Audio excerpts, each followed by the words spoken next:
루안다 대학살의 핵심 용의자 펠리시엔 카부가가 네덜란드 헤이그의 유엔 구금시설에서 사망했습니다.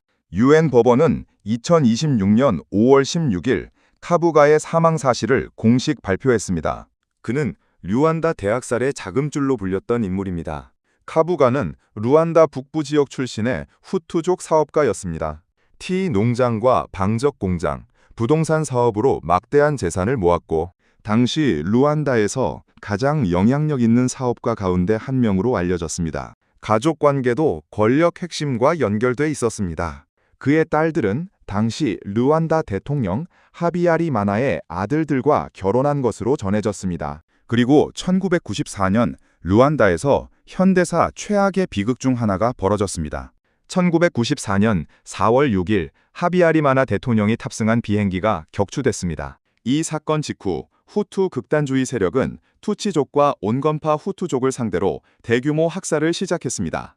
약 100일 동안 80만 명 이상이 숨졌습니다. 마을과 학교, 교회까지 학살 현장이 됐습니다. 국제사회는 이를 현대사 최악의 집단 학살 중 하나로 기록하고 있습니다. 검찰은 카부가가 이 학살을 뒤에서 움직인 핵심 인물이었다고 판단했습니다.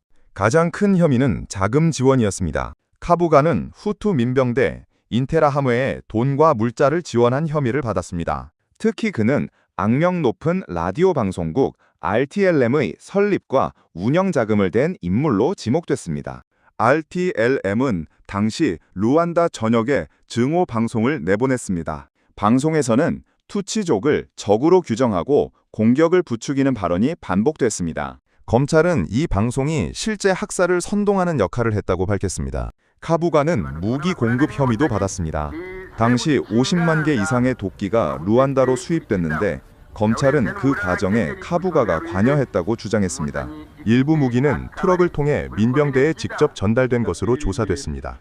이후 국제형사재판소는 카부가를 대학살과 인류에 대한 범죄 혐의 등으로 기소했습니다. 하지만 그는 대학살 이후 르완다를 탈출했습니다. 처음에는 스위스로 향했지만 추방됐고 이후 콩고와 케냐, 프랑스 등 여러 나라를 이동하며 도피 생활을 이어갔습니다. 도피 기간만 26년이었습니다. 미국은 카부가에게 500만 달러 현상금을 걸었고 그는 세계 주요 지명 수배자 명단에 올랐습니다. 오랜 추적 끝에 그는 2020년 5월 프랑스 파리 인근의 한 아파트에서 체포됐습니다. 체포 당시 나이는 84세였습니다. 그는 가짜 신분을 사용하며 숨어 지낸 것으로 전해졌습니다. 이후 같은 해 네덜란드 헤이그의 유엔 전범재판소로 이송됐습니다.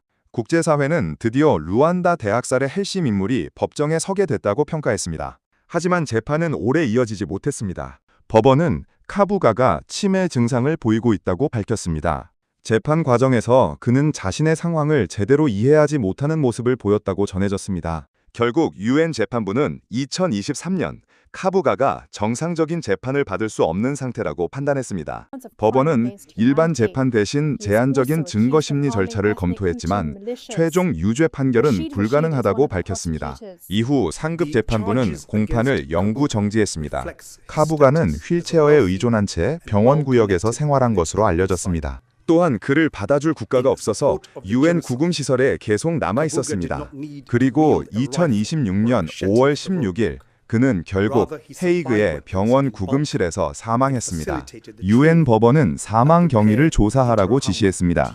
정확한 사인은 아직 공식 발표되지 않았습니다. 하지만 많은 생존자들은 허탈감을 드러냈습니다. 수십 년 동안 이어진 추적 끝에 체포는 이루어졌지만 최종 판결은 나오지 않았기 때문입니다. 국제사회에서는 이번 사건이 국제형사재판의 한계를 보여준다는 평가도 나오고 있습니다. 고령과 건강 문제로 재판이 중단되면서 피해자들은 법적 결론을 듣지 못하게 됐습니다. 카부가의 사망으로 르완다 대학살 관련 국제재판소 기소 용의자는 이제 거의 남지 않게 됐습니다.